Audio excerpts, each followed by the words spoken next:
We're live, honey. Hi, Gabriel. Hi. Oh my gosh, I so screwed up. But anyways, we won't worry about that right now. Okay. Hi, everyone. I don't know if there's anybody here yet, but that's okay. That's okay. Anyways, We're going to have a great gab session. I have to see. There's Alex. Okay, good. Hi, Alex. Say, there he is. I'm saying hello to everybody. Hi, Sue. See, you can see it. I can see that. Yeah, I can't see the chain. I can see if you put them up. Yeah, that's what I'm doing so you can see them. Perfect. I'm nosy. I want to see who's saying what. I used to get this all the time. Gabe the babe. Oh, I love it. I get so embarrassed, but anyways, that's cool. Hi, Alex. Isn't it the middle of the night for Alex right now? Oh yes, but he's a night owl. What a great support. Anyway, so here we are again, and we're going to sort of pick up from where we last left off, but we're also going to get we touched on some stuff, but we're going to get a little more detail or go deeper into the weeds on some of the stuff that Lorna experienced in her days as a Scientologist. So, Lorna, should we start off with how you actually got into the Sea Org? Do you want to talk about that? Sure. I did mention a little bit last on the first interview, but didn't. I just kind of glossed over what really happened. But in December 2011, I went down to Los Angeles as a public. I had purchased numerous courses, like a method one, like a whole bunch of different courses and a bunch of auditing. And I was there for 3 months, I think. I did the Purif again while I was there. So I was full time every day, first thing in the morning till late at night. I was doing both a day and a foundation schedule. But it was basically every day I was getting regged by different, because there's the Los Angeles Ideal Org there. There's, the ASHO Day, ASHO Foundation. There's AOLA, there's CLO. There's all these different organizations that at the base, and some of them have offices there. So I was getting regged like every lunchtime and all this by different people to join staff. To join the Sea Org. And to join the Sea Org, plus the only one that wasn't a Sea Org was the Los Angeles Org, which is at the other end of the complex. Okay. They're all wanting me to join the Sea Org. And it was relentless to the point where I was in tears, and because I'm just getting, like, I even was in Qual writing an exam, but I was doing it in the library, and while I'm writing an exam, I was getting regged. Mm-hmm. And the soup had to come in there and basically chase the people out, because that's totally off policy. You're not supposed to bother a student, right? But that's how desperate they are to get public. But some of the things that was being told to me after I did join staff I found out were blatant, outright lies. But part of the issue is that the staff that were regging me would get a bonus. So they were actually recruiting you. Yes. Right. Okay. And I'd think it depended on if it was for like CLO or whatever, like they get $250 or, $500 if they got somebody that was, especially if especially executive quality, because that's what I ended up being, was an executive. They got so much money. So they will say whatever they can just about, because they're desperate because they need the money. Right. Mm-hmm. And, one of the people was actually a bookstore officer. She actually even showed me what looked like her tax return. See, look how many thousands of dollars I'm making. And, oh yeah. And then that you get told that you're going to get 3 weeks holidays, you get this, you get that. And then actually I'm embarrassed to say, but actually one of the contributing facts was somebody was wanting me to be his girlfriend. Oh, lovely. Yes. Yes. And you know how hard it is for a Scientologist to find a compatible person, right? So this is going on for months. This person will come on, join the Sea Org, be together, that kind of stuff. So that was a heavy I know. Oh, Hev- Jesus. I know. I'm embarrassed. I'm Wow. blushing, right? Yeah. Wow. Yeah.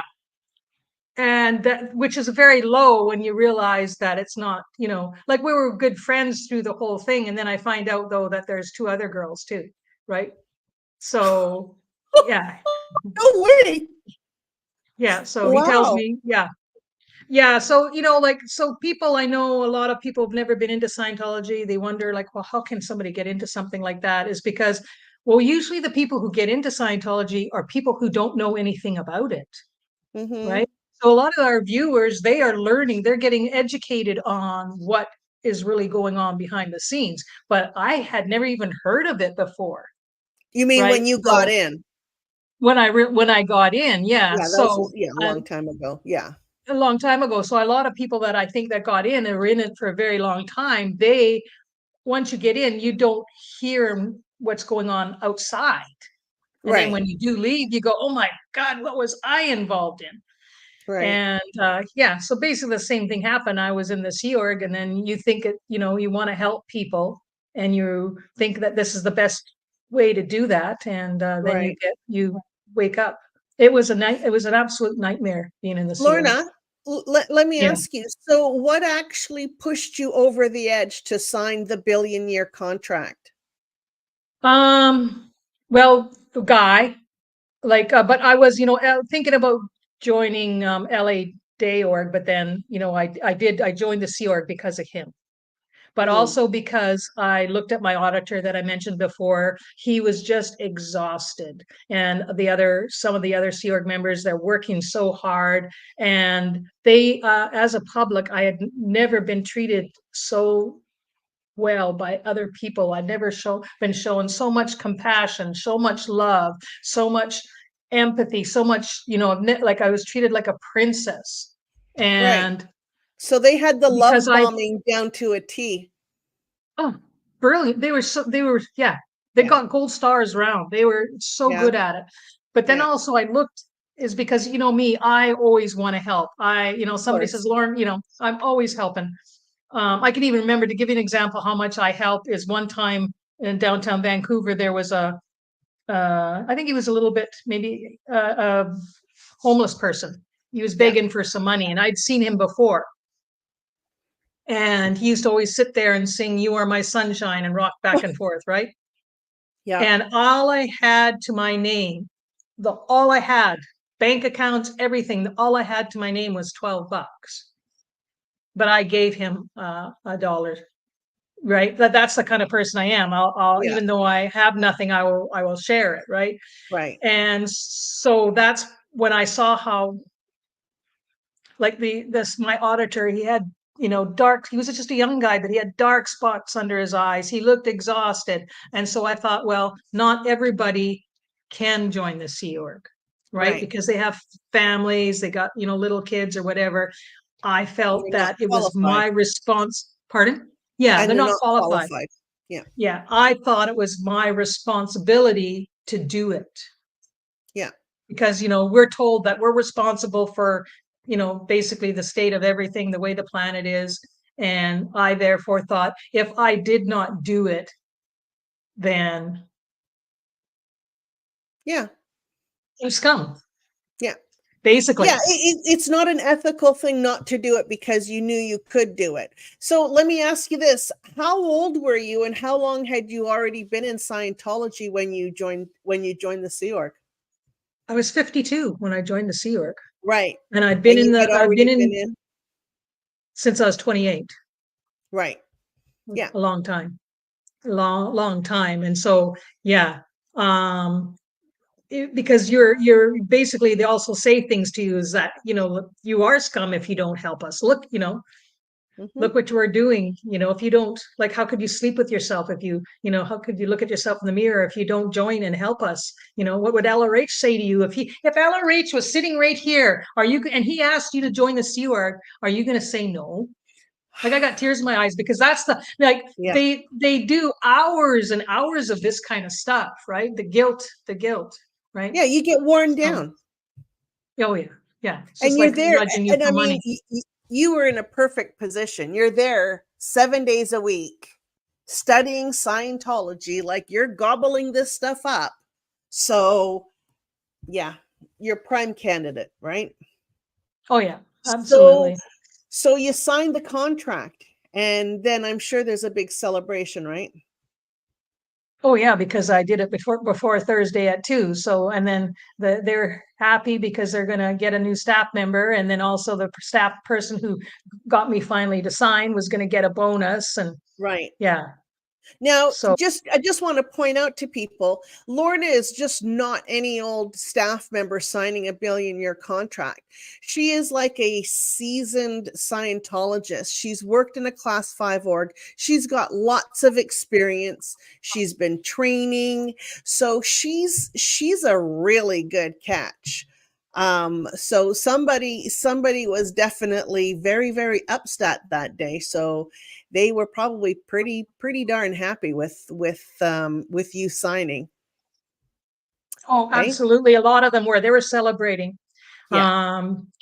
But also for me, I was told I could become an auditor, and so Of this is course. like, The bait no and longer there. switch. The Right. Oh yeah, I'd be able to audit and get my training, become a class 5 auditor, and then maybe eventually become a class 8. Like, yeah, that was my dream, is to be an auditor, so then I could help others, right? Right. And Pull at that heartstring. yeah, Because that's all we wanted and to do when we were, oh, it's going to make me cry. That's all you want to do when you're in Scientology, is you just want to help. You just yeah, want to improve uh, the condition of the planet. You just want to take each person that you meet and give them the technology that is going to save them and help them. And this is the delusion that you're under, right? But it's authentic. It's like it's completely real to you at the time. So absolutely.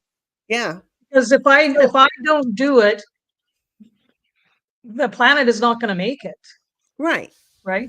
Which when we look at it now, it's absolutely, completely, 100% Sense. absolutely nuts, right? It It's like is. there's no I know. freaking way that's going to happen, but that's how it was. Okay, so now that you've signed the billion-year contract, and then what happens? Well, then it was time for me to go back home, because Oh, I had used all my money, because when I study, I was going through course after course, and I was paying for auditing. Like, I mean, I was using a lot of money, right? And so I'd used all the money that I had saved up, so I had to go back. But also, to be able to be eligible for the Sea Org, I had to handle some stuff, right? I had right. some personal things I had to handle, because I have an Take care of, yeah. apartment, I have a job, and all that. So I guess they call it project prepare. I was going to go home and get all this handled, right? And I was going to Right. work for a while so that I'd have some money, and yeah. Okay, So so that's you what I had a did. little bit of a runway A little before bit of you a runway. actually, yeah. So just, I mean, get the idea that Lauren is a Canadian. She's down in Los Angeles. That's a different country. And I guess they told you they would arrange everything with your visa and stuff like that once you got back, or once you, no, No, there was no talk no. about it. I didn't even Oh, have a passport. what? Did I How have a the hell does passport? that work? Well, you had to You go used to, down or there no, with a passport. you used to be able to go down without a passport. I think I did have a Oh, passport that time, but I've gone down there several times before, because you used to never need to have a that's passport. right. Because yes, That's right. they took my passport when I arrived. But so what happened is I went back home, and like I mentioned in the last chat, is I was working as well, they call us band-aids, but as a medic on an oil rig. Mm-hmm. Oh, so you're making good And money. I was making pretty decent money. Yeah, because we're on the site 24/7, and you go in for sometimes you go in for 2-3 weeks at a time. The longest stint was 43 days without a break. So, you're working hard. Um, so I was out working on an oil rig. I think it was 5 hours north in the middle of nowhere. The closest town is like 5 hours away. Yeah. And I got called on, then this is in April. I wasn't supposed to arrive for months and months and months to the Sea Org, but this was on a Tuesday in April. I got a phone call saying, Lorna, we need you to come now. Of course. Thursday before 2. Ugh. Yeah. And so they convinced me that it was the most important. They got the captain, John Lundeen, on the phone. It was the most, Oh, shoot. Yeah, like I can't let down John, the captain, like he's And then asking me to do yeah, this. they pulled out Was the it? big guns. They pulled out the Yeah, big guns. Yeah. yeah. Yeah. But the thing is like I say, so I'm out in the middle of nowhere, and I phoned up the company that I'm working for and said, hey, I lied. I'll be up in front and honest, because you do that kind of thing, because they're not going to understand what I need to go down and do this for my church. They're not going to understand that. So I said I had a personal issue. Well, actually, I didn't really lie. I said I had a personal issue that I had to address. So yeah, I guess Lorna, it was an acceptable truth. It was. So confessing my sins here. So I just said I need to leave now. And so they found somebody to drive all the way out from the town to come to the job site. I handed over the job. Yeah. And then I drove all the way back to the town. And so, like, Fort St. John is still like, to drive to Vancouver, that's like a day and a half. Like, it's a long ways away. It's like, it's a long haul. yeah. So then I got to town. I got the landlord the next day to help me put all my stuff in storage. And like, I mean, a fully furnished 2-bedroom apartment. I had a lot of stuff. That's nuts. And we got that all in. Yeah. And got that all into storage. And then I had to drive 2.5 hours to where the plane was leaving. Was in the middle of the night on the Wednesday night to then fly to Edmonton, and then a layover to get to Calgary. I mean, there's planes left all over the place, so I could get down to LA by 2:00. So that's why I had to go. I guess I did. Probably. Yeah. So, and then back then the flights weren't as expensive as they are now, though. I mean, that was only one minor little consolation, right? No, they were expensive back then. Up in the north, they're quite expensive. Yeah. Wow. Okay. Yeah. But when I was because I was catching all these different planes, because otherwise I couldn't get there Thursday before 2. And I actually I can't remember the airline, but they held up a plane in Calgary for me. Oh, wow.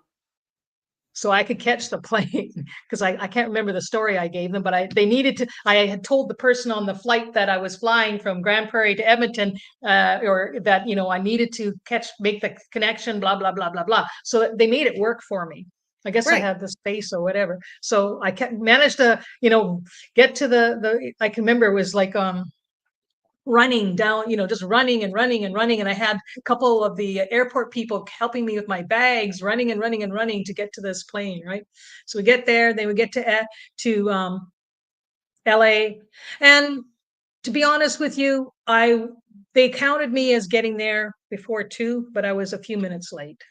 Oh. But they still counted it, right? Wow. Because of the effort. I know. But the thing was, they had all of the staff out on the stairs, and the great big bronze lions, and they had everyone there. Yeah. As the car pulled up, because they're trying to show that they, like, hey, it's like royal treatment, right? And they actually even took a picture of everybody and had this huge picture of the whole staff standing there for me. And, I felt like a queen arriving, right? Yeah. Love bomb, love bomb, love bomb. Yeah. Yeah. Yeah. So then I arrived and was put on the EPF and went showing my room with triple bunks. And I'm like, oh. Was that in the big blue building? Yeah, yeah. They're up on the 6th floor in the corner is where all the EPFers, the women are on one side and the men are on the other side. Yeah, the estate's project force. Yeah. Yeah, yeah, yeah. So did And you like start like that? Because you have to actually start. You have to like start doing something in order for them to count, right? Or did they just falsify the stat anyways? well, I probably did something. I just can't remember it Yeah. right Yeah, offhand but right now. yeah, you weren't taking the stats, so you probably wouldn't know. But No, no, no. anyways, Yeah, there's like you have because I was a recruiter, so I would you have to actually get the person to start. So they would have to actually start like the first course in a class 5 organization would have been staff status 0, which is just an orientation. um, So yeah, you have to actually get them to do something, right? Anyways, yeah, it doesn't matter. But I mean, these are the extremes, right? You can't. The person steps on to in through the doors. It's not counted at a start unless you do something particular with them. It's all very complicated. yeah. It's getting very vague, but I think I did sign on to one of the first Sea Org courses. Of course, yeah, Yeah, because yeah, that would make you a start. yeah. I So didn't then tell you you got this, into but oh, go for it. like, well, just being down in the Sea Org, like for instance, like Joy Villa, Yes, I she don't was on know the her, but EPF I know with of me. her. Yeah, she was on the Oh, EPF with me. Like being down there, like a lot of these people we hear of, I met a lot of the different people. So yeah, she was on the she tried to join the Sea Org. what But was that's she an like? aside. Actually, she was a very nice person. Was We got she? along very, very well. Yeah, very, Well, very nice person actually. most people, I think 90% of the people that I met in LA and wherever I was, they were nice. You know, if you're sitting down with them face to face and having a chit chat, they're all very nice. People turn into monsters when they're like on staff, or a lot of people turn into monsters when they're on staff because of the amount of pressure put on them, right? And sleep deprivation and all the other Yeah, deprivations that they're under, and just yeah, general hardcore stress. yeah, yeah. So yeah. So Anyway, so then you get into the EPF and you do your thing. So you're studying and you're doing like labor work, right? sorry, which kind of work? Labor. Yeah, Yeah, labor. yeah, yeah. And we did a lot of labor, like, Yeah. cleaning out the huge pots in the galley. And there's lots of construction work going on. And, those great big sea cans, like a great big, they almost look like a railway car, and you fill them full of, debris. We'd have to go inside of those things and all jump on it and try to pound it down. And we had to go um, Yeah. sweep the Builds sidewalk. character. Oh yes, stock the fridges and go through the garbage with our bare hands. That was the worst part. But go through the garbage with our bare hands to find pop bottles. Seriously? Yeah, yeah. Oh, Well, wow. well, yeah. I mentioned it before. Is that there is a test. The Estates Project Force is Yeah. basically they get you to do all this stuff to see what how resistant you are, or are you just going to follow every law, every rule? So they'll Right. say, It's okay, grooming. you know, yeah, it's all a test. And Yeah. yeah, and if you're just as gung ho as I was and believed in the tech, you'd do anything you were asked to do, Right. basically. Well, because it's all part of the technology. This is, Hubbard says it's building your confront up when Yeah, you're dealing with, when you're doing hard labor. It's building your confront. It's making you a better person. And you're more able to sort of face hardness when you get onto your post and stuff like that. I'm doing my best not to use Scientology terms yeah, because it's the first thing that comes to my tongue is the Scientology Okay. term. So Yeah. and it's really good practice for me, because then you have to sort of start thinking like a real human. I know. Yeah. I know it's easy to slip into when you're talking to Oh, somebody because it's just so yeah, much easier than try and figure out what the right different real world word is supposed to be. Yeah. exactly. Yeah. Exactly. Okay, so you're on the EPF for what? Couple of weeks? Yeah, most people are on it for quite a long time because a Yeah. lot, and also because a lot of the people that are joining the Sea Org are people that have never been in Scientology. That was what I found. Really? Yeah, there was a few Like, of them that have been, but several of them had never been in Scientology before and were regged directly into the Sea Org type of thing. Yeah.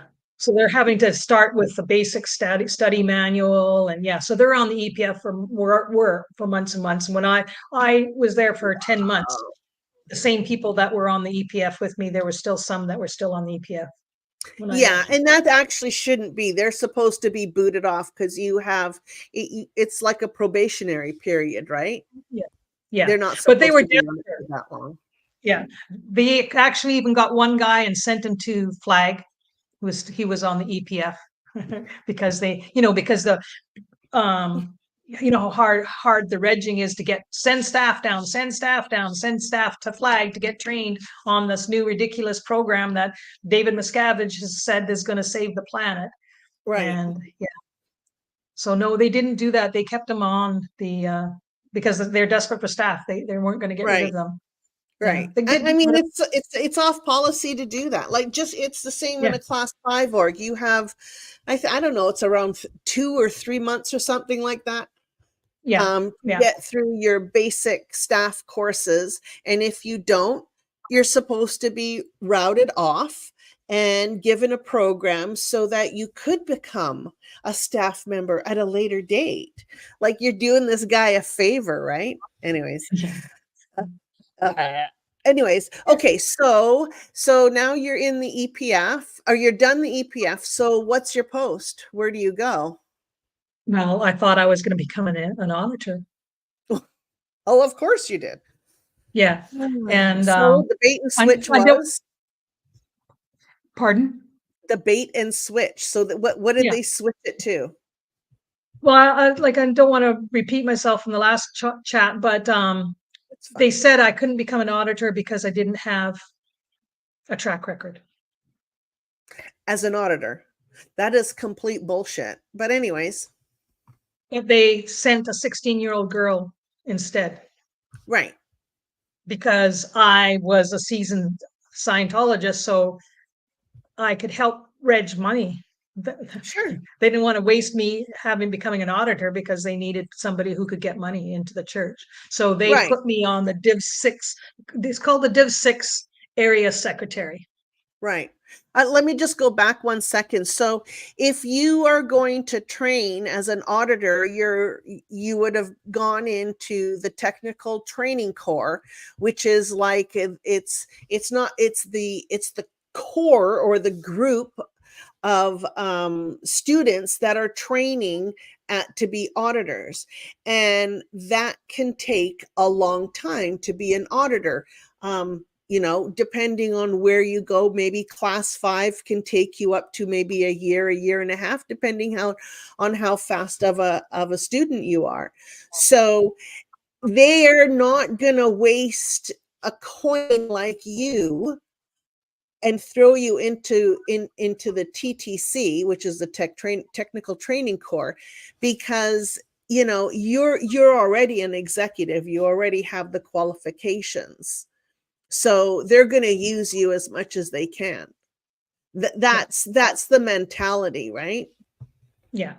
Yeah. They knew this before I even got there. They knew I was not going to become an auditor. They just lied so I would come down.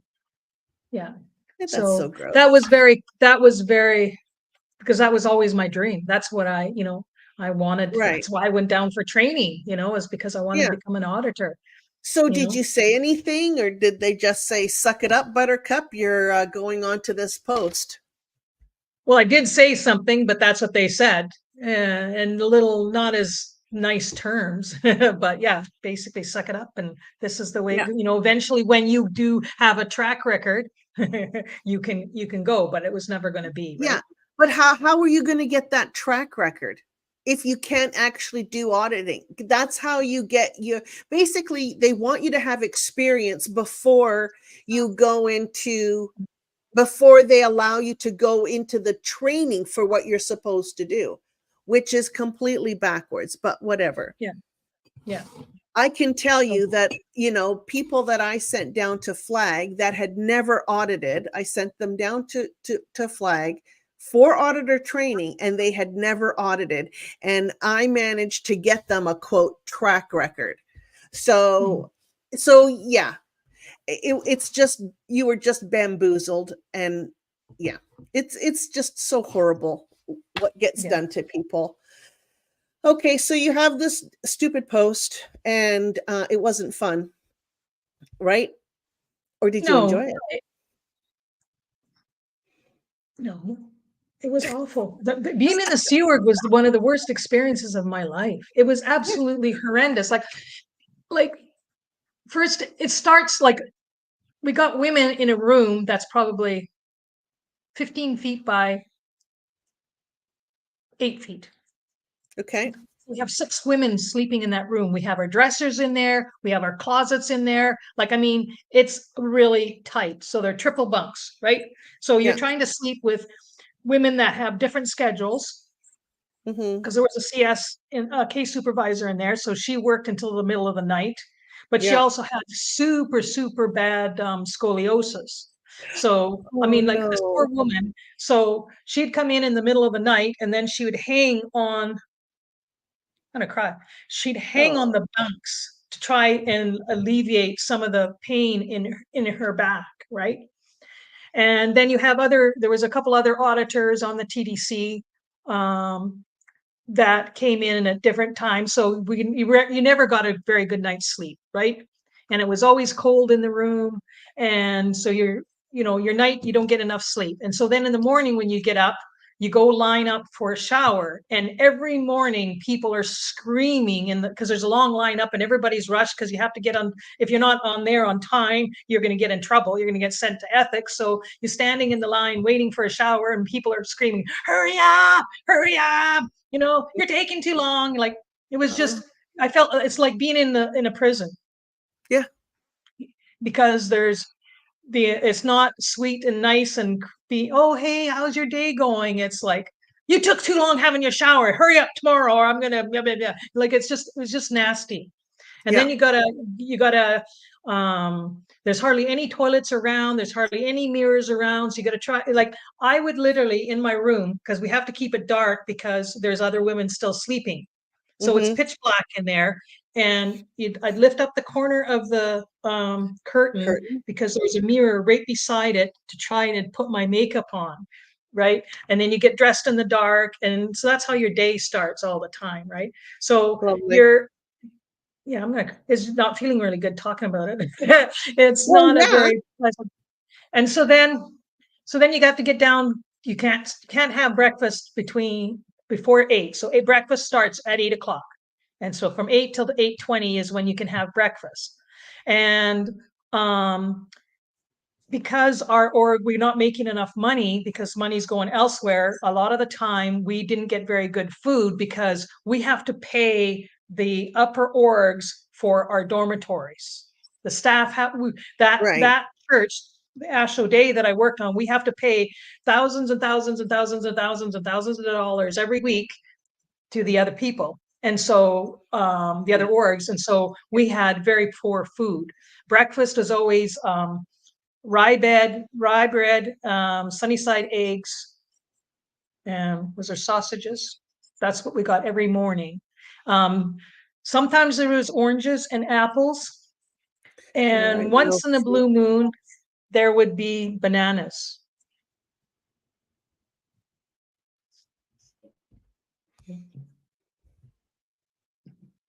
Sorry, it's just very It's very emotional for me because there wasn't enough bananas for everybody to have a banana. Right. So these grown people were fighting over each other just to get a banana. It's because stupid. Yeah. it's stupid. That's so that's how our day starts. And I don't drink a coffee because it bothers me. But Mhm. lots of times there wasn't coffee because we didn't pay the rent. Right. So we didn't even get coffee sometimes. Right. I drank tea, so there happened to be tea bags and hot water. But like on top of everything else, this is how they treat these people in the Sea Right. Org. Right. And And let's mention something here. This is while David Miscavige is in, living the luxury life of, custom made suits and custom made shoes. Like, it's, he can come and go as he pleases, sleeps in, has gourmet meals made for him. So, yeah, this is the sickening part, right? There's people who are working their tails off for a cause that really doesn't exist, and the conditions are deplorable, right? This is the trauma that they live day in and day out. Anyways, I yeah, had to and point that out because it really pisses me sorry. off. Yeah, no, and I forgot that we did get the plain yogurt. There was plain yogurt as well at breakfast. But the thing is that there's people that have been working there, like some of them 40, 50 years, and they're very senior, right? Yeah. And if I could get a banana, I would give it to one of them because I don't know there's no way they could fight these people to get a banana, let alone an Right. apple or an orange, right? And to think that For food. yeah, but some of the other execs, when I was in exec meetings, they would go, well, they're not contributing to our group, so they don't deserve it. Yeah. Oh yeah, Right? shitting on other people. Yeah. Well, Yeah. that's like, remember when I was doing that last video with Jeff and Alex, like we were talking about just the way people are humiliated, Yeah. like these are the workers, the worker bees kind of thing, and they're getting shit on. It's Yeah. horrible. It's very, very, it's horrible. It's prison would probably have been better Yeah. Well, you in get many, three many ways. squares there. Yeah. And like for instance, like um I'm there, you're not allowed to even go back to your rooms during the day. Right.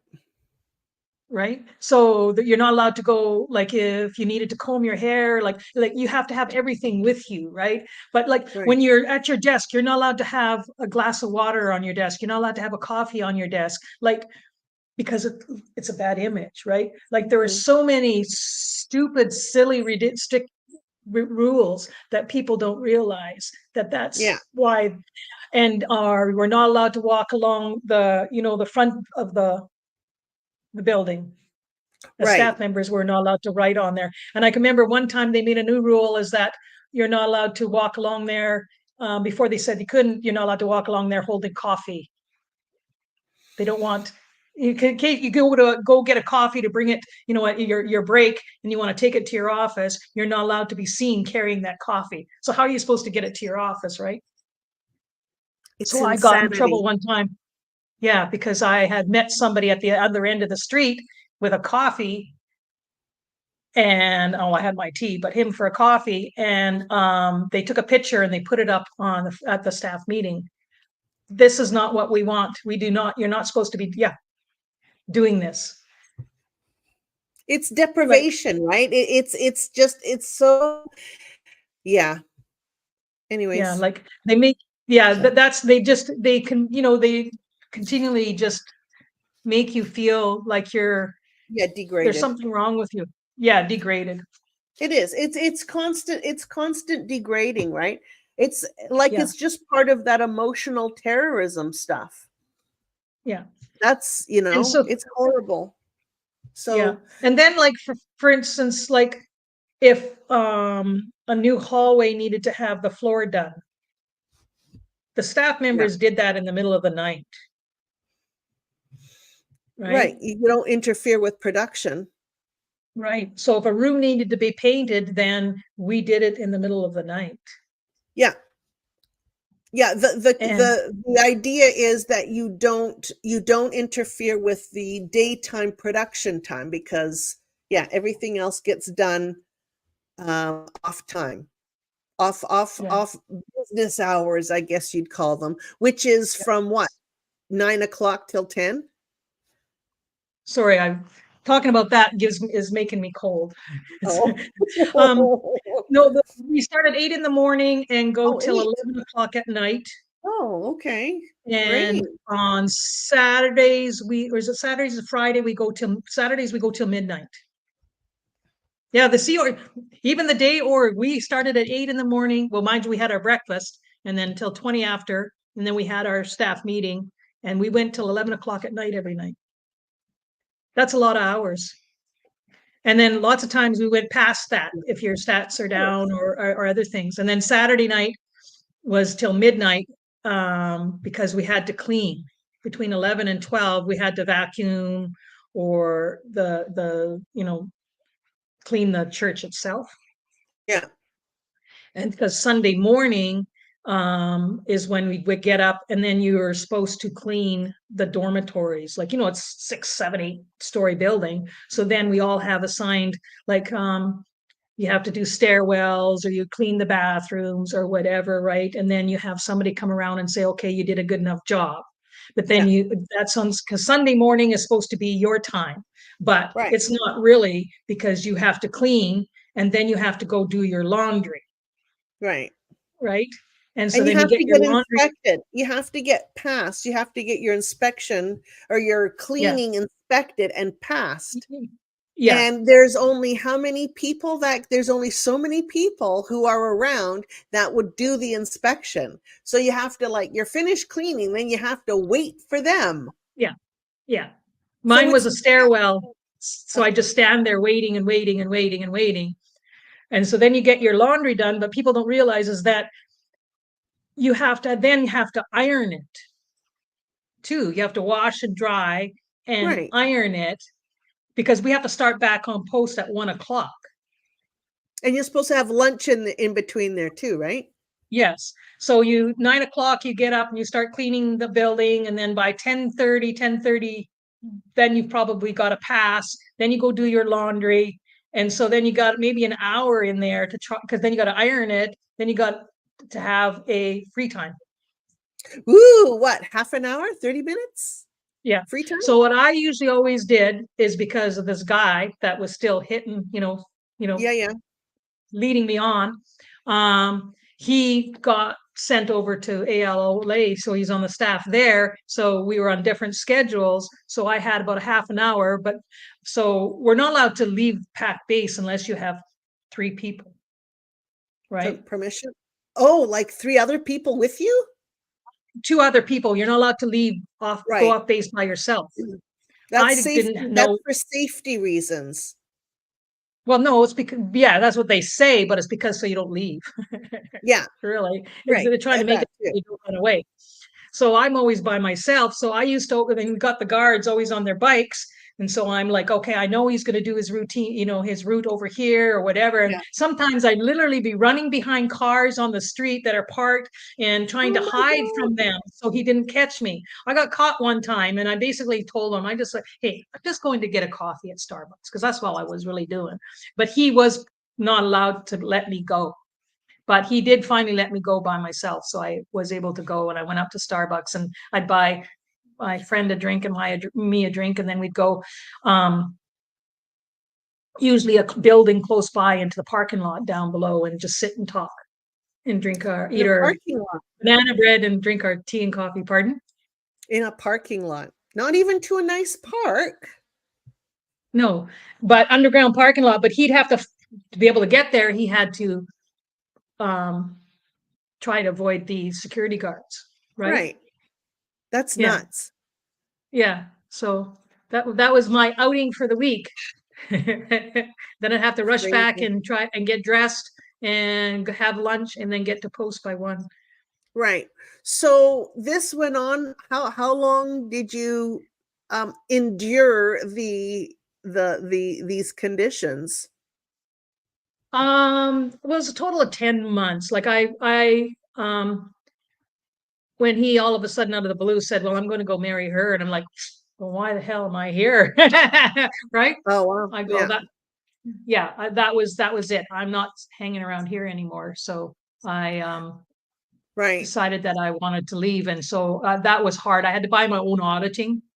One of the Right. other viewers on one of the channels, he was my auditor actually. And Yeah.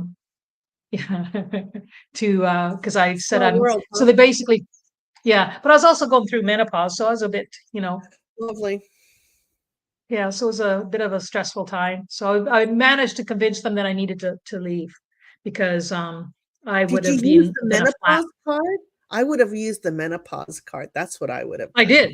They had to Good for take me you. to the doctors and and stuff like that because something was bothering me. I wasn't doing well. I was starting to get sicker and sicker, Oh, you know, really? and yeah, and I'd gone to see the couple of the Scientology doctors they have down there, and even sent me to have a scan and at the hospital and stuff like that. Oh, I still feel guilty. I never paid for it, but left the bill with the church. that's okay. It's totally okay Yeah, to foot them with but that kind of bill. It's probably the few medical bills that they paid for people. I mean, come on. yeah. So Yeah. and so basically, I was going to be start to be a flap, right? So Because they you were didn't that want, sick. yeah, Did you and find out what was wrong afterwards? basically it was because I wasn't eating well, so my digestion, right, and the stress and menopause all combined, right? Yeah, Right. and It's I was usually the exhausted. stress. Yeah, right. A I normal person can't handle that. And you're in your 50s now, right? yeah, yeah, Yeah. Like, yeah, it's insane. I mean, yeah. Anyways. and, yeah. So I had to wait, quite a while before they could, because they're supposed to give you $500 when you leave, Oh, right? And okay. they had my passport and stuff. Oh, So, boy. but they don't give you the $500. They buy the plane ticket was like $494. So I never got my severance pay. What a joke. So you had to get your confessional, your so-called confessional, right? That you Yeah, paid for. yeah, yeah. And how I much had to was wait that? several months. Pardon? How much did you have to pay for that? Do you remember? I Like, you I probably can't got staff remember. rates, right? Yes, but part of it, I don't know how to say it here to not give somebody they don't understand. I was out int. Oh, okay. Yeah. So yeah, okay. It was a So I certain had to kind of wait. procedure that she needed. Yes, and No. so And it's all I stupid. wasn't sorry. It's also stupid the way the technology is. It's a very so basically they determined that Lorna has a specific case phenomena is what best way I can describe it, where they're telling her that she's exterior and she's having a hard time basically going back into her body. It's all complete bullshit, right? And so this requires a special classed auditor to audit this type of repair. They actually will call it a repair because there's something wrong with your case.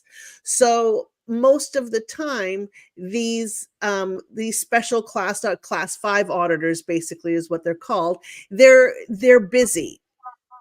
They're very busy. There's not a lot of them around, but if you pay for them, then you will get you'll get some preferential treatment, sort of.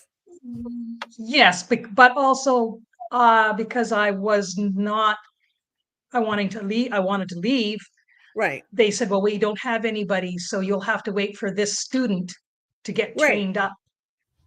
right, Because they weren't going to waste their time on me. So I had to wait several months for him to get his training right.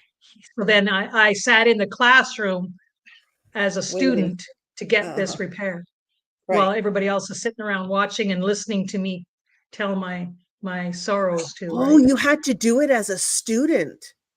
Yeah. Oh, geez. And I had to Okay. pay for it. Yeah. Wow. Okay. All right. So So you finally needless got to say, through all that. yeah. And then I had to wait for them to give me back my passport and to have the money to buy my plane ticket. How long did Because that at take? this point in time, I'm like 30, I'm quite heavily in debt. I was about $38,000 in debt. And one reason is because every week we'd get screamed and yelled at that we had to sell books. And then, so for me, because I had credit cards and I have several staff members that we're not allowed to go to bed until we sell a book or we sell a pack. So I would buy all these books so these other people could go to bed and I could go to bed. So I was just going into debt more because I needed, for silly things like that. I know that you So when do I, unusual things just to get out of these stupid situations, right? yeah, yeah. So I Yeah. left, and by the time I got home, I was about $38,000 in debt with my 2 suitcases, and then all the stuff that I had in storage that I'd given to one of my sons. So basically, came back because I told him he could have all my stuff. So I basically, had my 2 suitcases and my debt, and that was about it. 2 I suitcases was and a pile free. of debt. But you were free. Pardon? Well, you were sort of free. At Yeah. least you were free from the Sea Org. So what's going through your mind now? You leave the Sea Org and you have all this debt. And so what happened? Did you come back to Vancouver? No, I went back up north to get a job. I went back to work in the oil patch as a Oh, medic. really? You just went Yeah, straight up there. yeah. Well, because I didn't feel like a very good person. Like I felt like I was scum, right? Because you routed out. Because I routed out and how I was treated, things that happened. Like like I told you before about being abused. One of the being abused by my senior, being beaten several times, That's and that right. kind of stuff. And so I didn't feel very good, but I went back up to north Fort St. John, got a place and went. Actually, I didn't go into the oil patch right away. I got a job. I got hired as this company that sells first aid supplies, Oh, and they wanted me to work for them. And I said, well, the only way I can work for you is if you give me a vehicle. And so they gave me a vehicle and offered me so much a month. And I said, well, that's not enough. I need more. I asked for, well, they were going to give me 3,000. I said, no, I need $4,000 a month. right. And they gave it to me. So within the first week, I had a job, I had a vehicle, and they gave me permission to go shopping with the vehicle, to buy my food and stuff like that. So I made it Right. work. Yeah. Yeah. You always make things work, Lorna. That's your nature. Yeah. You are So yeah, such no, a survivor. I mean, you guys are only hearing like tidbits of her actual life. This chick is one tough cookie well, and a thank you. Yeah. survivor. Yeah, she's been through hell and back. Ugh. Okay, so now you're trying to pay off your stupid debt, right? Yeah. But Yeah, at the same time, yeah, so I'm working, I'm making some money, and then a few months later, then I landed a really good job. right. And it's so funny. They flew me down to Vancouver for this job interview, right? Oh, And so, we're supposed to do a presentation, and almost every mhm, single person always does a PowerPoint presentation. I had no idea how to use I didn't have PowerPoint. I know how to use it, but I didn't have a PowerPoint program.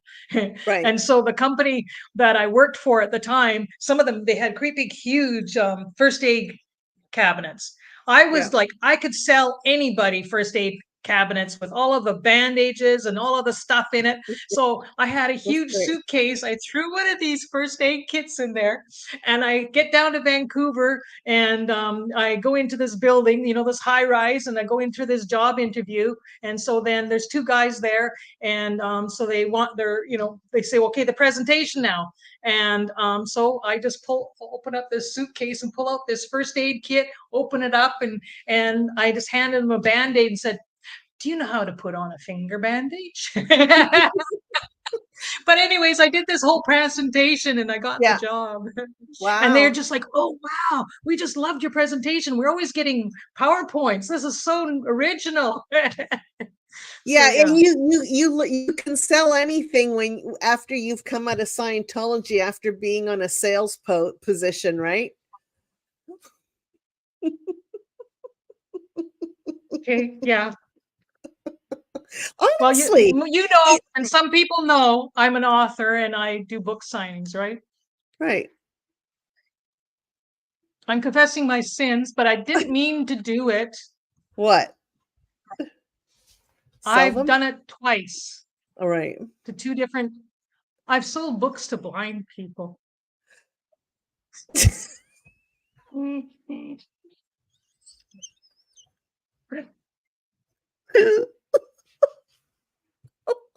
Oh, Lorna. I know what's horrible. I didn't mean to. I wasn't trying to sell my book. But why would they even come to your thing to buy a book? Well, the first one it was in Nelson. I had this Yeah. little table set up and I'm doing this book signing and this lady comes along and I start chit-chatting away and it's obvious she's blind. She's got a white stick, right? Yeah. And have this fantastic conversation. She's actually a Paralympic skier because Nelson, there's lots of skiing. She's actually a Paralympic skier and has to have a buddy help her get down the mountain, right?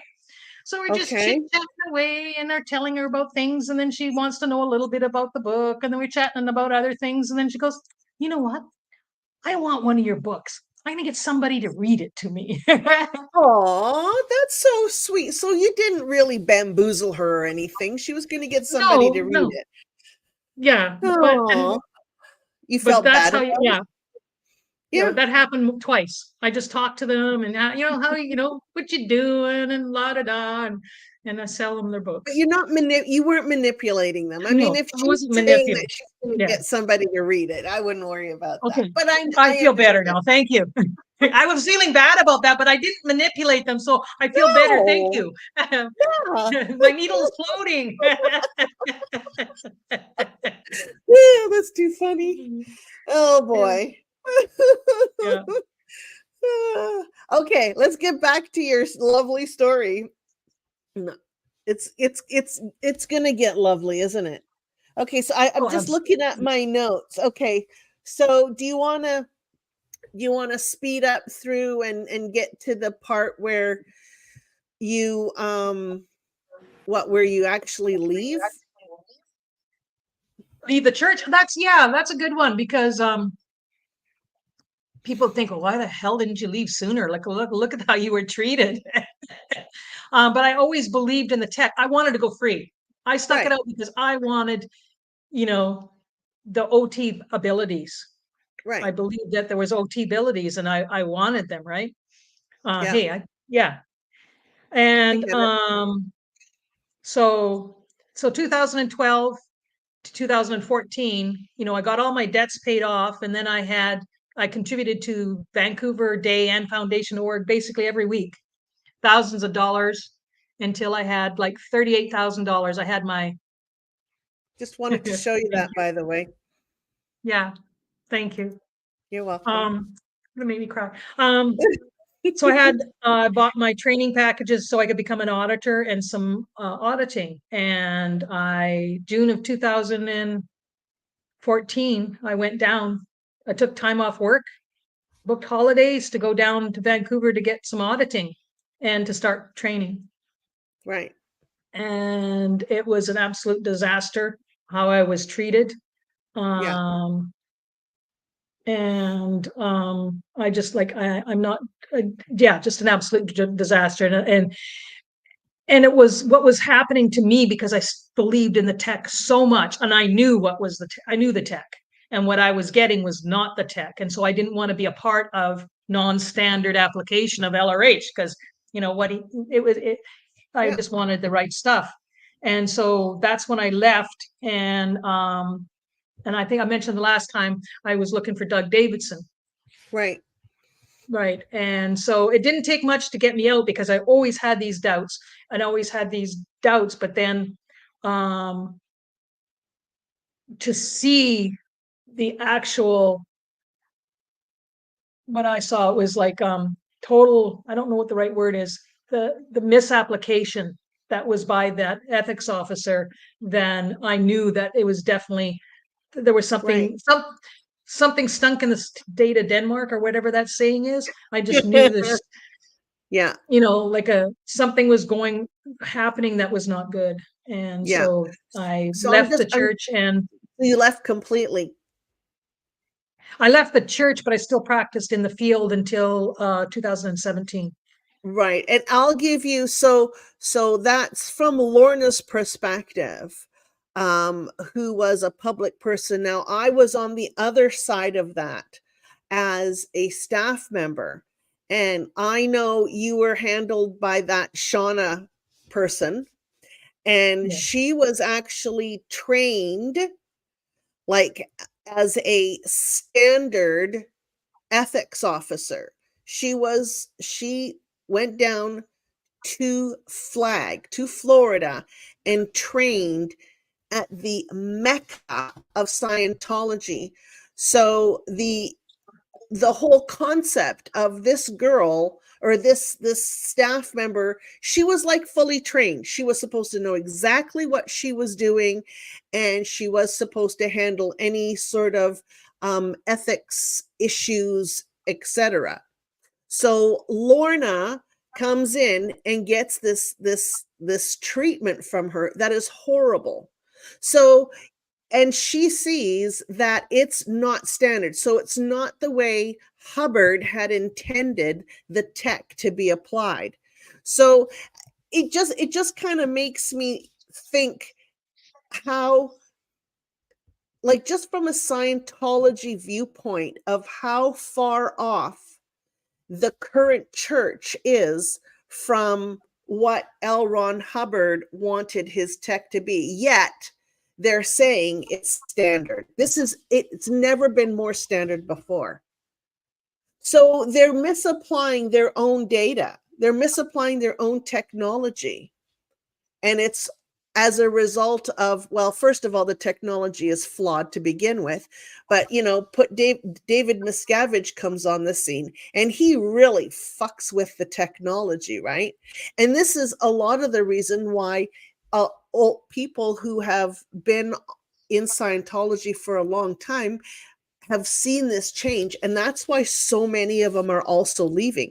Like David Miscavige solely is basically crushing the organization. If none of us did anything, I think Scientology would just go poof eventually. It probably would take a long time, but he's just destroying it. Anyways, those are my thoughts. Absolutely, I couldn't have said it better, Gabriel. It's exactly what's going on. Like for me is that I was donating to both orgs basically every week. I was bending over backwards, supporting. Every time I got somebody called me up, I To would get money always from you. give them money, always give them money, always give them money, Yeah. and I thought I was important to the church and that I was helping. Not that it was important, but I deserved to be treated with respect, or treated at least decently, right? And this Shauna person, like, I don't know if I could say the things, like, for instance, in the interview, it was so non-standard for what I was used to, right? And how she, just the way she talked to me. And then I got sent up into the ethics room, and the things that she was asking me, I'm going, like, she Yeah. said, well, how many times, like, she'd ask me, I'm going, I don't know if I should say, you want me to say some of the things that she was asking me? Yeah, she She was said, talking about well, Lorna, masturbation. yeah, she said, well, how many times do you masturbate? And I go, what? I've been in Yeah. Scientology almost 30 years. I've never been asked that question. Like, where's this coming from? Right? Right. Like stupid stuff like that. Yeah, And but like, this or is which, Miscavige's obsession with like sex, money, and that kind of stuff. Like, and actually, it was even Hubbard. He got into all of this stuff. There's so many, what do you call them? Security checks or interrogations that include like tons of questions about your sex life, like yeah, really, really big details. But why am I getting asked these questions when I'm just coming to take a Right. course? Right, exactly. So it's taken, it's just blown up now. Now it before it was just like, well, if you're getting interrogated over a specific thing, this would happen in auditing. But now it's like these ethics officers are being trained to do this stuff. So it's just like the insanity spreading to everybody. Like everybody on staff is made to interrogate you now. I mean, ethics officers always did interrogate you, but not to this degree. Like this is it's gone beyond. And this is like every time somebody would come up and see me, 9 times out of 10 it was about masturbation. But that only happened in the last probably 5 years that I was on staff. Like all of a sudden this obsession with sex. It's Yeah, and crazy. so yeah, so this is a young girl in her 20s, and I'm in my 50s, and I have my FSM. We're sitting at a table, and she's asking me these types of questions, and I'm like, Yeah. I thought I was like, pinch me. Am I in a dream? What's going on Yeah. here? Like, this is not. I'd never, this is not the Scientology I've been part of all my life. And then Yeah, she's asking me exactly. like, are are you watching videos? Have you gone on into internet? Have how many times have you done this? Like, I'm Yeah, getting the nth degree when I have money. I've just been donating to take a course. It was just, I felt yeah. why it was very, very It's vile. just crazy. It It's is. so intrusive into your private life. It's so obscene. I mean, Yeah, that's the only word I can think of, you know? yeah. So now But then, you're like, "Okay, this is then I not." wanted, yeah, Oh, but go I ahead. wanted to say one other thing. But what also was the factor is that Anne Byrne had lied to me. My Oh, folders were okay. down in Los Angeles, and I numerous times, I probably still have the emails about, I even paid, I even to have my folders sent to Vancouver so I could get some auditing. And she even Right. said that they were there, Oh, she but lied. I don't know if they were or not. Pardon? And she lied. Yes, because when I got there, she said apparently they weren't there, so they had no intention of me permitting me to get any auditing, even though I had paid for it. Now, see, I was on the other end of this, but you were, because I was the ethics officer in the foundation, but all of this stuff was happening to you during the day. Yes. And so I only caught little bits and pieces of this, Oh, okay. Yeah, of I what think I was remember going on seeing with you you. there. Yeah, Yeah. but I was too upset to really pay much attention to what all was going on there. And then to Oh find yeah, it out, was nuts.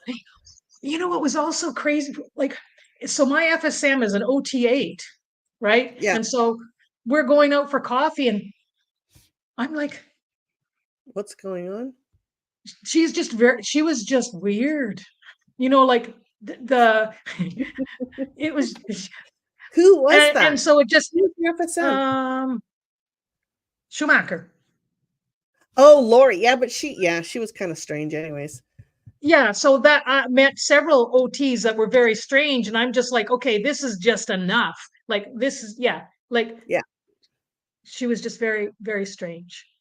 Yeah, And you could actually see stuff that was really, like when I look back and I look at a lot of the people who were on the OT levels, like going back and forth from flag back to Canada and stuff. They weren't doing well, and they were so broke. They were so yeah, broke. It was crazy. Like you could see the stress. yeah, You could totally yeah, see the stress. yeah, And they were odd. They were very, there was something just, you couldn't really put your finger on it, but there was something just off with them.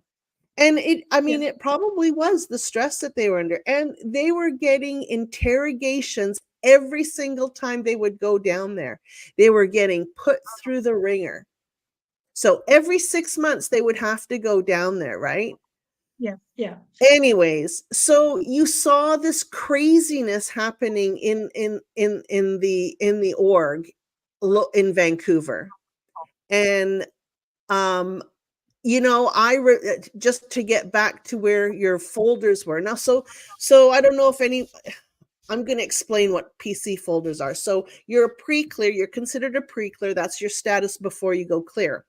So when you get auditing, all these notes are made on paper and then they're put into this folder. And all sorts of other information about your case is put in there that you cannot see. You're not allowed to see this. So you can't have auditing if like in Lorna's case, she couldn't get auditing until her folders got to Vancouver. So I think what was happening, if I recall correctly, now this is a long time ago, but they were having a hard time getting your folders released. That was I think they were actually, I don't even, were they trying to recover you back to LA? Do you recall? Now that you've asked that question, at that same time, I think that was told to me was one of the reasons. Yeah, I remember now. I had forgotten about that. Yeah.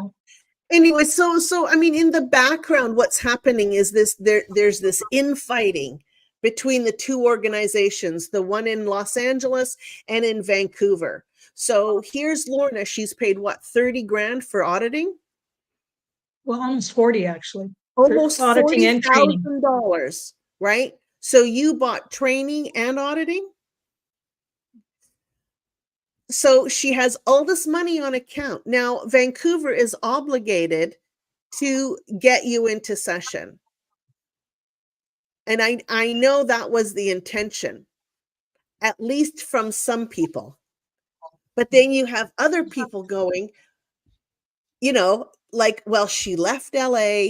Who knows what kind of state she was in? Who knows who is telling our organization what went on with you in LA, right? So, and this is the infighting that is stopping you from either going on course, because I don't think they were letting you on course either, were you? No. Were they? Yeah. Right. No. So yeah, there's red flags all over the place.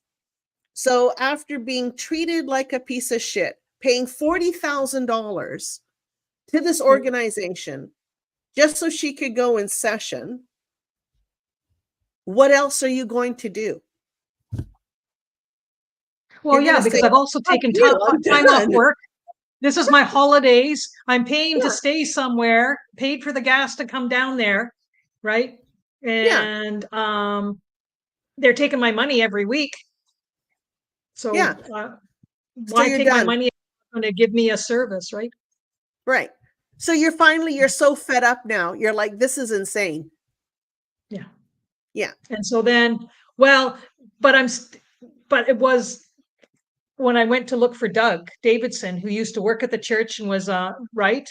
I didn't know where he was, and I wanted to see how he was doing, or what he, if he's married or what's going on with him. And so I looked for him on Facebook, and that's where I found his account, and he had put up the Debbie Cook letter. Oh. And after reading her letter, I go, well, hey, I'm not the only one thinking this. I'm not just the crazy one, right? Right. So it validated how I was feeling. And so that was what I go, well, great. If Debbie's thinking the same things, then I'm out of here. So so Debbie was the captain of the Flag Service Organization, so down in Florida. And there's a whole huge story. I think there was a court case, and anyways, they basically silenced her. I think if you actually search Debbie Cook on the internet, you'll probably find her story. It's pretty alarming. She was one of the executives that ended up in the hole and was seriously abused and stuff like that. So then you found Doug. You reached out to Doug, and turns out that he is still auditing. Yeah, like this all went very, very quick, because that's usually how I do things, right? So I get back home from Vancouver, and then basically I find Doug that week, and then that week, in a few days, I was in Grand Forks getting some auditing. Right. Now this is a plot twist here. It's not just any kind of auditing. Now this is called the independent field in Scientology. So these are all considered suppressive people um, by the church, because they have all left Scientology, the corporate church, I guess you want to call it, and are now practicing Scientology outside the church walls, and that's forbidden. So there's basically, it's just another branch of Scientology, but it's not connected to the church, and it's kind of like the wild west out there. They do what they want to do. They you know and they say, I mean, they're still using Hubbard's technology. They're not using Miscavige's Hubbard's, how would you say that, Hubbard's Scientology, or I don't know. They're using an older version of Scientology. I think a lot of them just use like the technology that was written up to 1980 before Miscavige actually 82, I touched it. think. Yeah. 82? Yeah. Yeah. 82, I So, think it is. Yeah. And yeah. they like the any books or techno volumes or anything that was published after 1982, they won't even look at it. Yeah, they don't So consider that Scientology. So they're no, very no. much against the David Miscavige and all the stuff that's going on, like the whole Ideal Org program and the heavy duty ethics, like we were just talking about, where they're asking you all sorts of personal questions about your sex life. So they're all very, very against that. And but they're still using Hubbard's technology. Now, I mean, if you want to use a technology that I don't think works, but it's a form of therapy, then go for it. It's totally up to the individual if they want to do that. It's like if you want to practice Buddhism or Christianity, or I mean, I probably shouldn't compare the two, but if that's what somebody wants to do with their private life, and they're not hurting anybody or abusing anybody, and like, more power to them. But unfortunately, the technology is it's designed to actually not do you that much good. That has been my experience. And I know if there's any independents listening to me, I'm probably shit on a stick now. But that's okay, because this is my personal opinion about it, because I went into the independent field as well, and I had a little bit of auditing, and it was what it was. You do get some benefits from auditing, like just like you would going to talk to a really crappy therapist. You know what I mean? It's just like talking to somebody. Exactly. You, Yeah, you that's what there's it's like. something to it, but it doesn't last. It doesn't really fix what you feel your problem is, or you know what I mean. There's no like long lasting whatever results from it. It's very temporary, and in some cases, especially in the in the upper levels where they're doing the OT stuff, I think it actually does damage. I've witnessed it from a distance. Yeah, I agree with everything you said. Yeah, yeah. Yeah. So So you went and did a bunch of auditing with Doug, he's passed away now, and he's the nicest man you'll ever meet. He would give the shirt off of his back, and um yeah, he's just a really nice guy, and I just love talking to him. oh, I I did really too. did. He was the sweetest man, and he audited for over 45 years or something like that. I mean, he did it for a very, very long time. Yeah. Yeah, I mean, I Yeah. remember having this conversation not too long ago with my husband, who also got audited by Doug. Like, Doug was a very popular auditor in our area in Vancouver, and I think his success as an auditor was 99% because he was such a wonderful man, and everybody wanted to talk to him. Everybody wanted to be audited by him because of just his personality. That's my Yeah. opinion. Yeah, Yeah. I agree with you. He was just a sweet person, and you didn't care if he made any mistakes while he was auditing you because he was just the nicest man. Yeah. Yeah. So Yeah. I did. I purchased a clear package, and I got all my grades and clear with him. Yeah.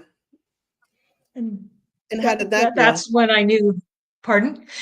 I tell you, one of the things that he gave me, or it was called a whole track security check. Okay. So what that means is that you're supposed to be getting a security check on all your lives that you've had for forever.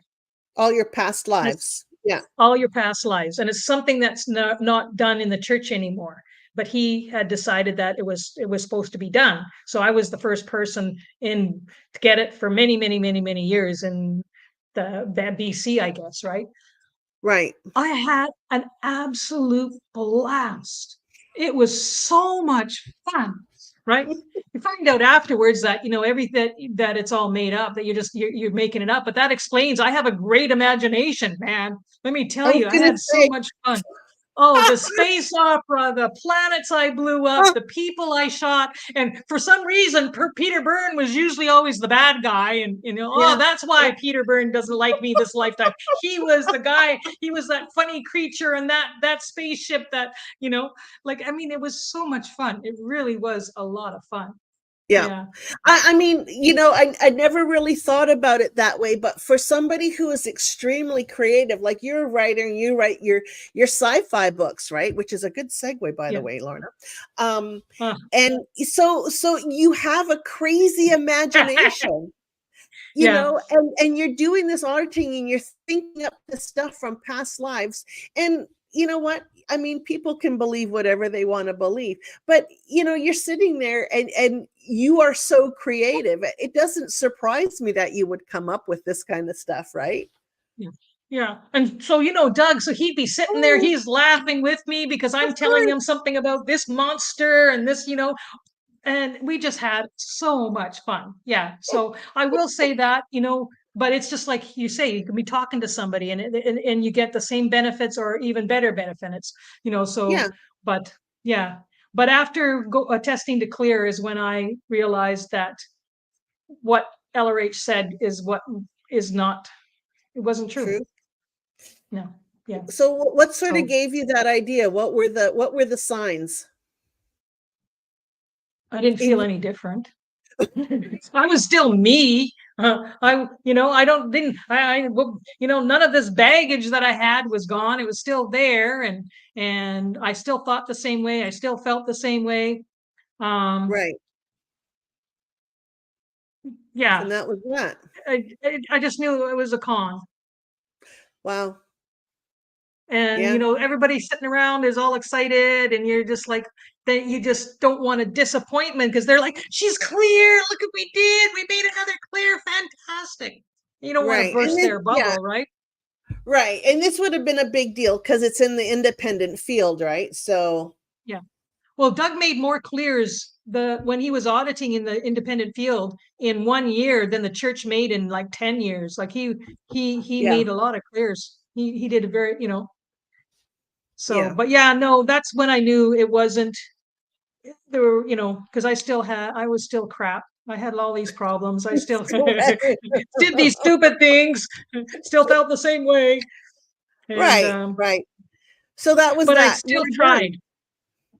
Yeah, Well, because you no, still I stay decided I would. connected to them. Well, also, yes, but I thought that it was me. There was something wrong with me. Still at Oh this shit. point. Yeah, So I was doing my solo one. yeah, I did the course several times, but I couldn't finish it because I had to go to Grand Forks and it wasn't ready for me to come.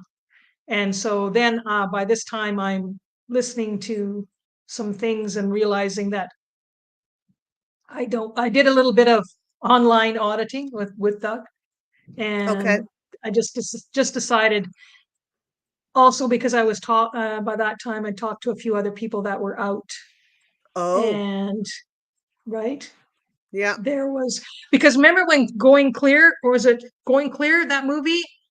Yeah. I was still believed in the technology, so I'm getting some of this stuff, like Oh, right.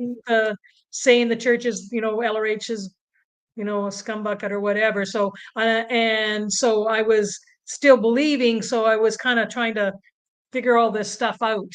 And Right. so finally I cognited. It took me a while, but I finally realized Right. this is, and so in 2017 is when I gave away all my stuff. Oh, wow. You I just gave like my dumped brand it, new, eh?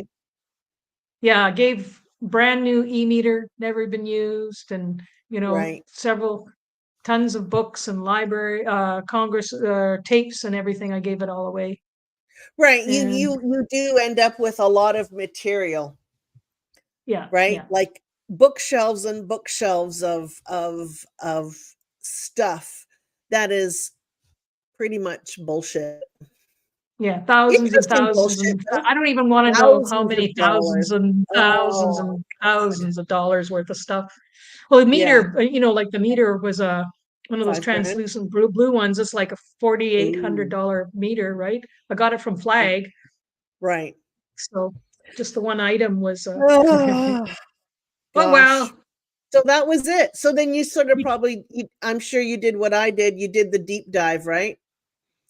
On all the Yes, bullshit. but one other thing is that my doing this auditing with Doug is when I started writing. I Oh, was having so interesting. much fun with all the sci-fi stuff. I actually started writing, but Wow. it So there wasn't the you real go. reason. Yeah, it was. There was something else that happened in my work. I told somebody at work that I was going to write a book, and he goes, "Oh yeah, right." I said, "I am so."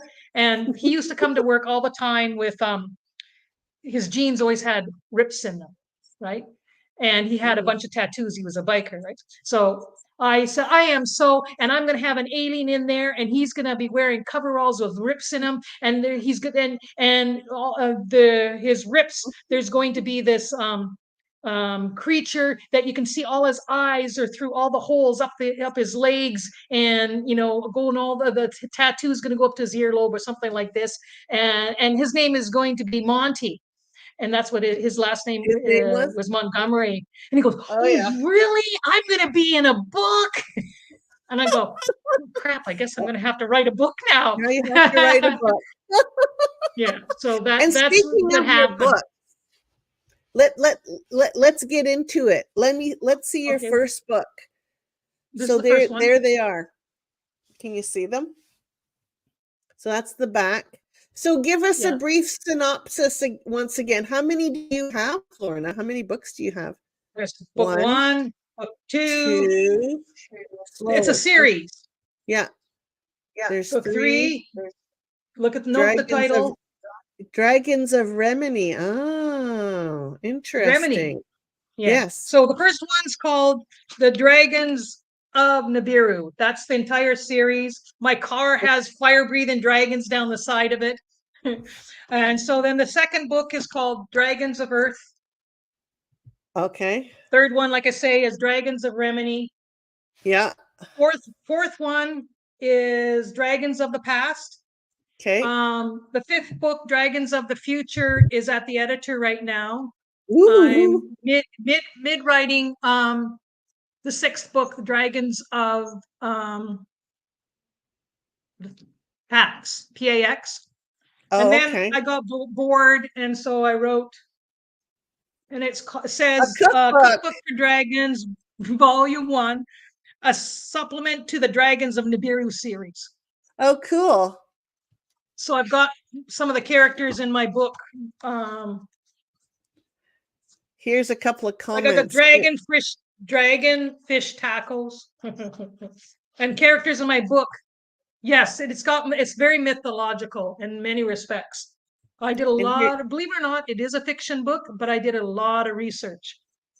oh, cool. And yeah, but I've sold about 8,000 books, but most of the people who've read my book so far, it is a young adult sci-fi, sci-fi slash fantasy, but most of my readers are adult.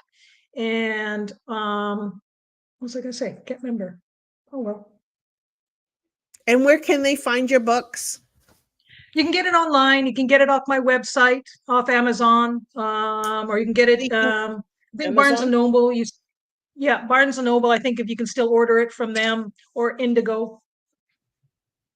I'm writing it down so I can put it in the Oh, description.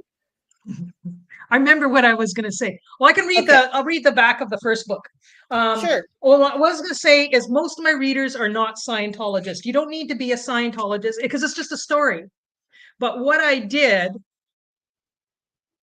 is I made, like, for instance, one of the aliens is named DB Scabbage. Oh, that sounds familiar. Yeah. Gabbage. I wonder who that Yeah. would be. Okay. I don't know. I just like the name. What can I say? Yeah. And then I've got diseases like Gavinitis. Oh, I see. Yes. That's Yeah. a good Yeah. one. That's Might know somebody definitely an named illness or a disease. Yeah, there definitely is. Or Yingling, like I've done Oh, that decimates thousands of planets. Oh yeah, I did some nasty stuff in here. So that's um great. yeah. So I people love don't this realize is question. that it is a satire. If you know Scientologies, like I have humpback rockles. Yeah. And That would be familiar to somebody who was in whatchamacallit, local like Vancouver. Vancouver, yeah, yeah. Yeah. Or like there's some half reptilians, that with Byrne is half reptilian. But I'll read the back of my first book. All right. Okay. And I'm just I going to gotta stick up a comment. I'm talking too much. I need to wet my whistle. Love your vibe, Yeah, ladies. Oh, okay, we got vibes there going there, Dan. that's right. Gabriel. We do. Like it. All right. The adopted daughter of a distinguished starship commander, young Celine is a brilliant student, a promising cadet, and a secret Oh. witch.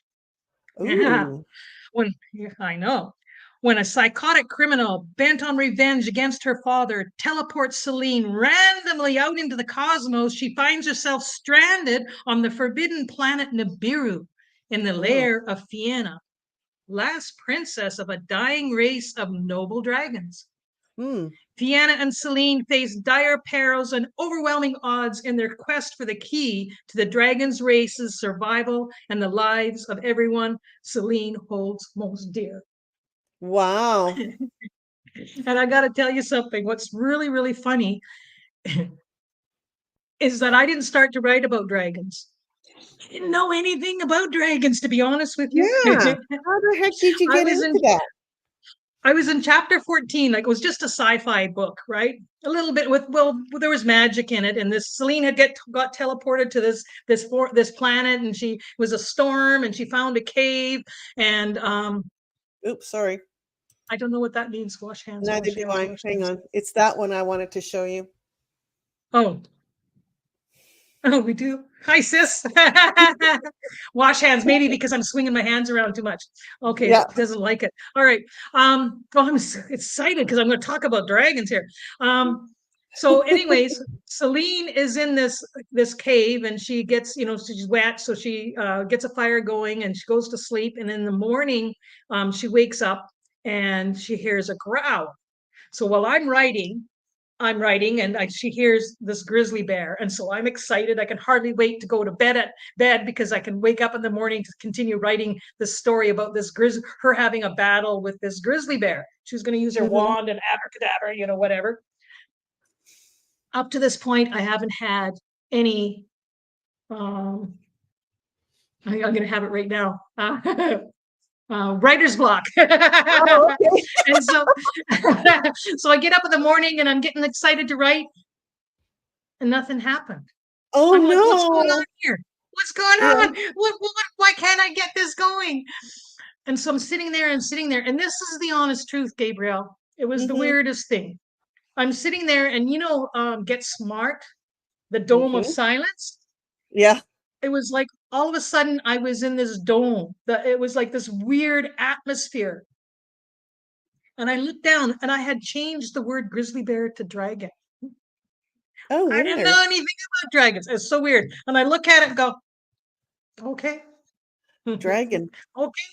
Yeah. So I had to start the whole book over. and And and I had to and research that's where the dragons. dragon came from. That's where the dragon came from. The dragon wanted to be in the book. Fiona, she spoke to me somehow and she wanted to be in this book. And yeah. That's so cool. Hang on. I got to show you some more comments here from Main Thank House. you, Mayhouse. Love the creativity.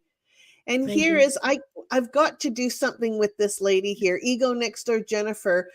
I'm I not sure love how her. to pronounce that. You're so cool. Yeah, she's She awesome. was she was on the whatchamacallit werewolf thing. Her and I were the gigglers, I think. Oh, okay. I think that was I'm pretty sure it was her. Anyways, we'll have to talk Ego Next Door.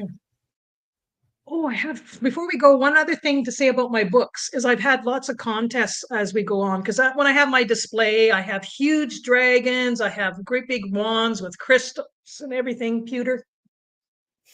Sorry. That's okay. I've had lots Oh, it of was her. contests and Yeah. given things away. And so book 6, which I'm writing right now, the contest for that was whoever comes up with the best idea on how to get rid of High Chancellor D.B. Scabbage gets to help write that chapter and their name in the book. Oh, that is Yeah. so cool. That is so Yeah, and for book, awesome. thank you. And I'll probably do the same thing that I did in book 3 is I asked my writers to submit their artwork. And the adults did a terrible job. So I bought drawings from some children. Um, so I bought 3 drawings from 3 girls that had read my book and put their picture in my book, put their name beside it, and sent them several signed copies as well. So I'm going to do that for book 6 as well. But they have to read the other books to know what drawings to draw too. Right. Oh, that's a Yeah. good one. I'm trying to think. We got to do something like to introduce your next book on my channel. That would be fun. Perfect. I'd like that. We'll figure Yeah. and a little contest too for the viewers. Oh yeah. I'll give them away. We'll give them some books and That'd be maybe I fun. could, well, my wands are beautiful, like they're $200 wands. Some of them are $150, $160, give a, Well, they have to do something pretty special for something like that. yeah, they would. It'd have to be Just really give them away. special. Yeah. Yeah. I gave away 3 so far, but I'm getting close to retirement. So I'm getting too poor for be doing stuff like that unless I sell more books. Yeah.